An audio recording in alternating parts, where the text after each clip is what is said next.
Welcome to the School Site Corner. This is an episode of the ETG Session here on the School Site Corner. And I have with me today the pleasure of speaking with Miss Joanna Smith. And I'm going to let her tell her story a little bit about herself and kind of some of her recent success while we're speaking today. So if you would, go ahead and tell the audience a little bit about yourself and why you are actually here with me. Well, first of all, I'm very honored that you chose to invite me to come be a part of this, so thank you.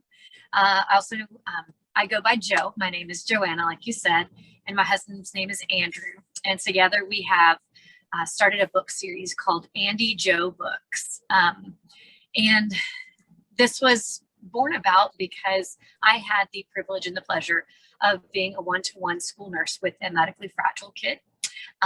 She's a precious kiddo. Love her to pieces. I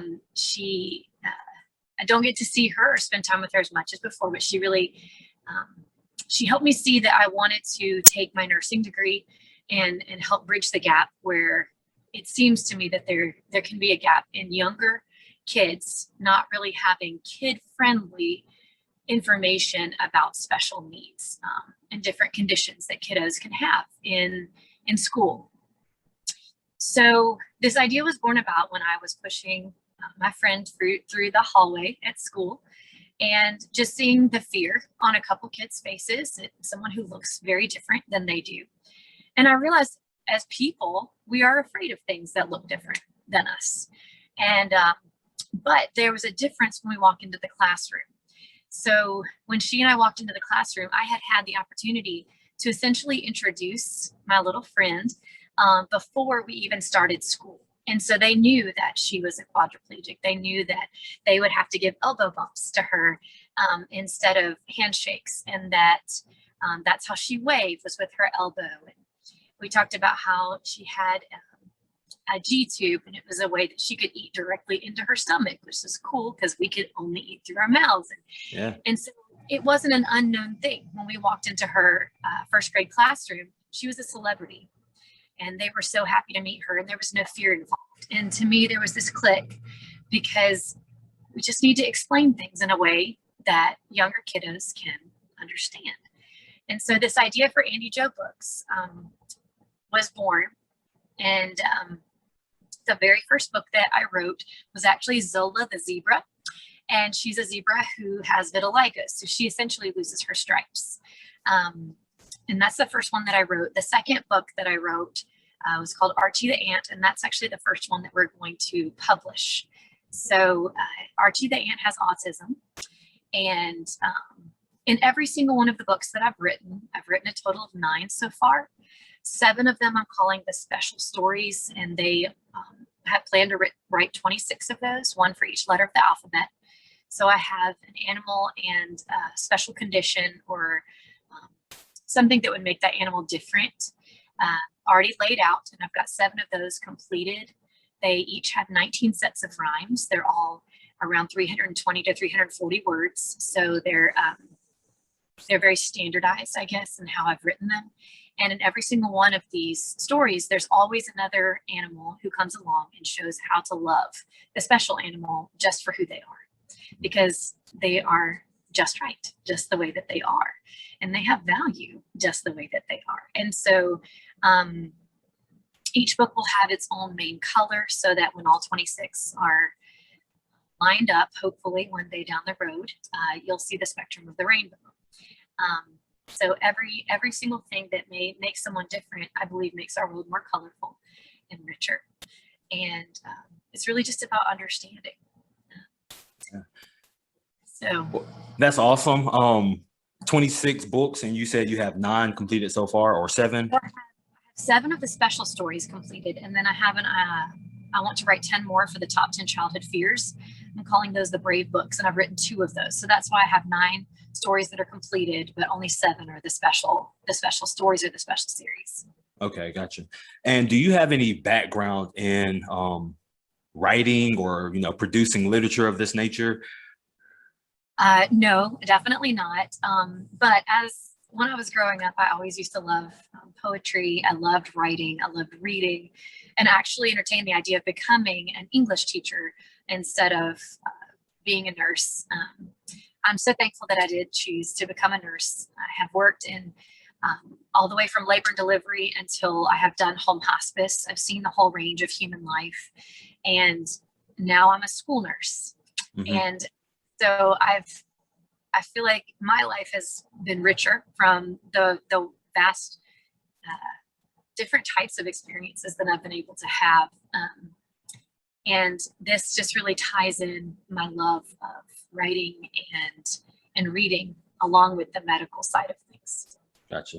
And the reason I ask that is because I know that you're a nurse, and a lot of what I talk about with these ETG sessions is doing things that are not necessarily always easy, but you see the bigger purpose behind it. And like you're talking about, increasing that awareness so that young children can lower that level of stigma when it comes to other children with disabilities and certain conditions.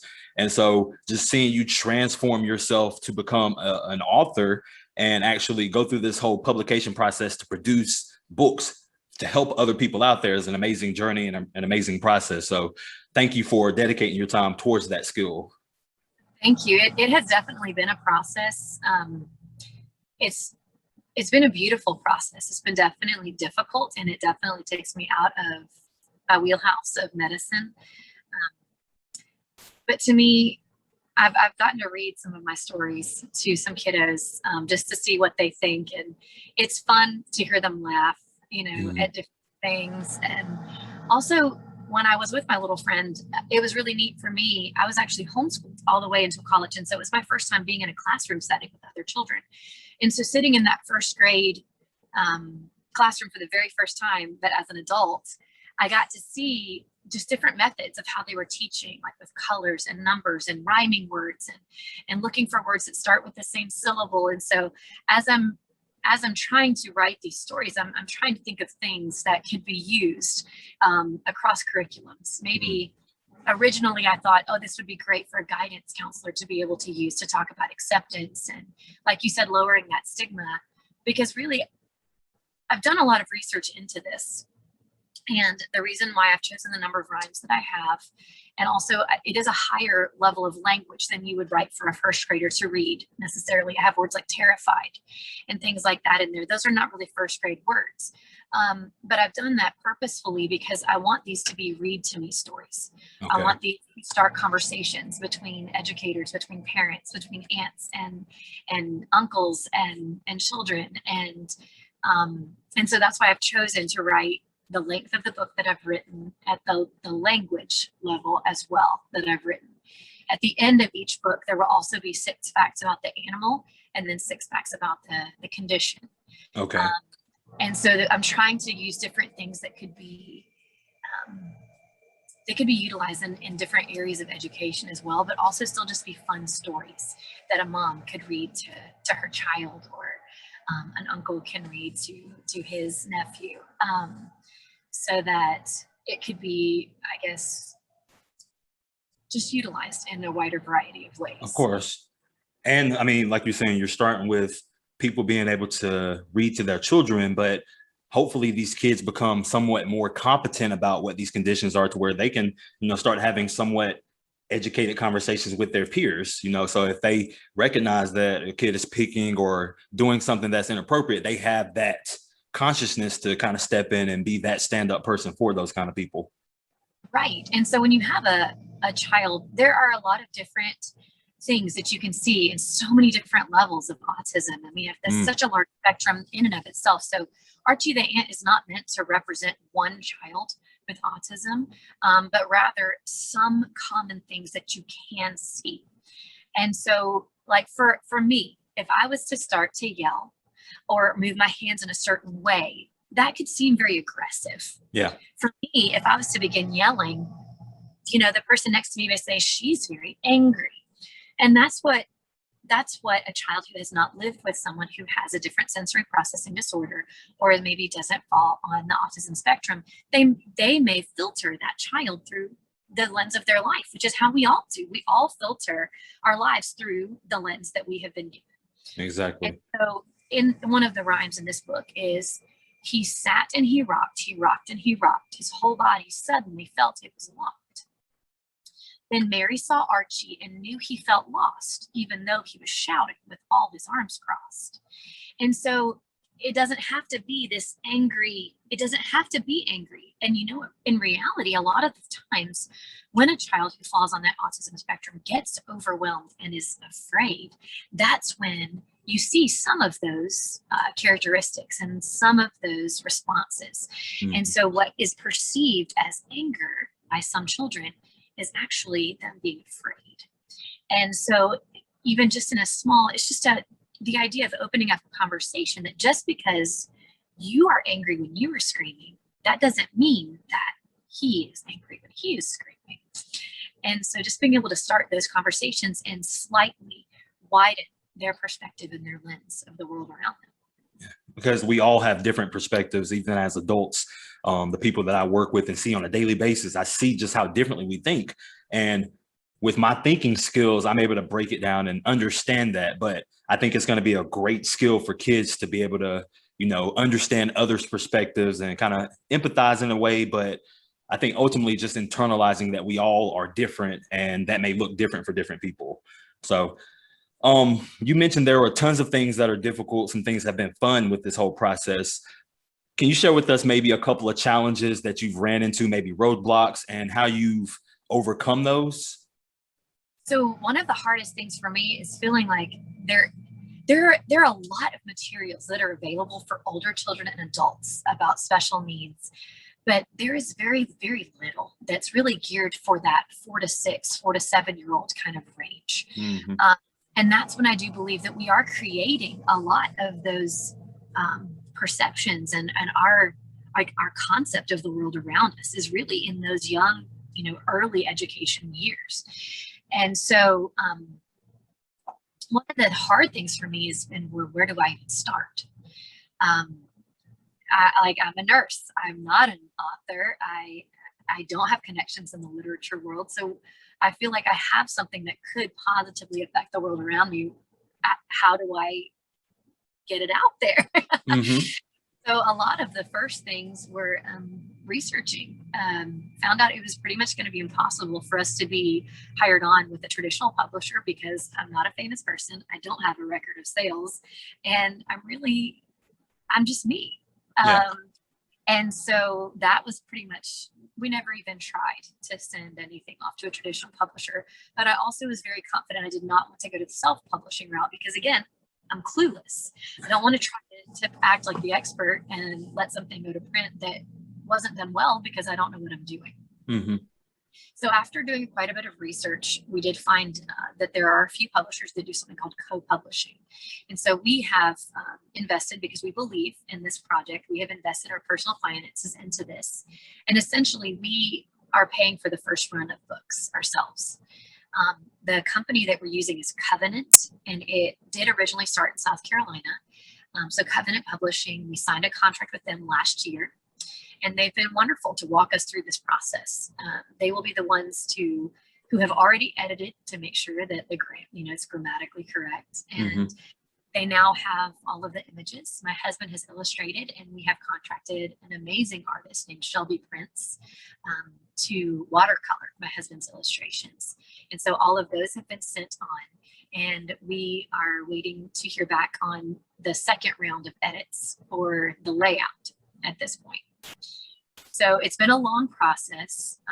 I do believe that when we are to start the next book, which will actually be Zola the Zebra, it will be a much smoother process because we will have been through it once and know what to expect, and even possibly be able to anticipate and get things to them before they even ask. Gotcha. So another difficult thing has been, this is the dream to do this with my husband. My husband's he's actually a pastor, but he got his degree in business and horticulture. And he ran a landscaping company and did landscape design. So he did a lot of drawings, landscape type drawings. He's very artistic, and that is not something that I can do. So we've worked through a process of him basically dedicating time to draw and to dream with me. So it's been a beautiful thing, but it's also been challenging because we also have two biological children and a foster child as well. We both have full-time jobs. And so there has been a little bit of tension there at times when there hasn't been the time for us to sit and do that, but we always do find our way back. And it's been a beautiful, but also a little bit of a challenging. Understandably. And anytime you throw a family component in there, there's always things that you can't account for and just having to roll with the punches. So, right. But one thing I don't want to do this without him. I don't want anyone else to be the illustrator for these books. So they will always be Andy Joe books. However many we're able to do. It won't say written by Joanna Smith, illustrated by Andrew Smith. It will just say an Andy Joe book, because the unity of the two. He's my better half, and I don't want to do this with anyone else but him. Yeah, I love that message behind the Andy Joe books. Something I have a question about for people that are listening: if someone is interested in, starting to write or get some kind of book out there, what might you suggest to them when they're starting out, just to kind of push them along and maybe not deter them from giving up on their dream for whatever obstacle may come up? And I say, when you're going to dream big. Just dream really big. And then chances are in your circle, somewhere around you, put it out there. This is what my dream is. Can you help me get started? Find someone that you know and you trust. Get them to connect you to who you need to be connected to. And if you're like me, you have a wonderful group of people around you who are supportive and can help not only carry you through to completion of your dream, but also just enjoy that process with you. For sure. And that's something I speak a lot about, is like dreaming big, not being afraid to, put down all the barriers and things that could come up and just create the big dream. Like, no one's going to get you in trouble for dreaming too big. So why not? Why not set the standard high? I was thinking another thing that really kept me going was remembering the reason why. Mm-hmm. Not just something that I want to do. I mean, I do want to do it, but I do believe it could very positively affect the world around us, even if it's just to a small degree. Mm-hmm. And I remember back talking to one of my friends who does have a child who's on the autistic spectrum and is not verbal. And I remember her telling me, if you want to know how to love a child with special needs, look at their sibling. And I sat and I looked at her daughter, and her name is Rachel, and she's actually the person that Archie the Ant has been dedicated to. Okay. Because she loves her brother so well. And my hope in all of this is that somehow I can help other kiddos who've not been born into a family that has special needs look at a child with special needs, even just a small portion, the way a sibling would. That's perfect. I will say this right here, Nurse Joe, you are so genuine, and I love you as a person. First meeting up with you, I saw that we had, the same name, Nurse Joe. My name's Joe. And so that was perfect. I think we have similar birthdays or something else, but you are yes, I'm August. I knew that was something, but you are such a genuine soul. And I'm glad that you have this success and that you're putting this book out to reach people at the masses. Could you share with us maybe how people could get in touch with you, or how they can follow up on some of the work that you're doing? Definitely. So we do have an Instagram, and it's Andy Books. So if you just type in Instagram, Andy Joe Books, there's very little that we've posted so far because we still are in this preparation process. Sure. I do believe it will also increase as we publish this first book that we're hoping will be the end of summer, sometime around August, that we actually go to print. We don't have the ability to pre-order at this time, but you can either send me a message on Instagram, or you can just request to follow, and I will definitely get back to you. We will be posting as it's time to actually order, and when these things, when we start to know more, because again, we're still kind of clueless. Of course, yeah. We're still in the learning process here, and that's okay. But we would appreciate any help. And anyone else who could get excited about this with us would be fantastic. So I think Instagram is probably our best place now to stay in contact and to be able to stay up to date. Okay. And I'll make sure I have the actual link and show notes, or in the show notes, so that way people can find you more directly. Is there anything else you'd like to share with us just about how you have embraced the grind and you're on this way to publishing these books and reaching people? Anything else you'd like to share with us before we get out of here? I just hope that when you guys do embrace the grind on whatever it is your dream is, that you have somebody like a Joe Sims who will encourage you the way that you have for me. Hey, yeah, I did read some of the, I guess, draft work that you did. And I instantly, when I saw it, I picked up the purpose behind it. And that's when I knew it was something special. So thank you for including me in on just some of the ideas and just running things by me. So I'm sure everyone that gets this is going to enjoy it. I'm very thankful for you, Joe, and I'm definitely going to be sending you one of the very first copies, and I'm gonna have say it to Joe from Joe. There we go then. Well, I will let you get out of here, but until next time, you guys take care. Thank you.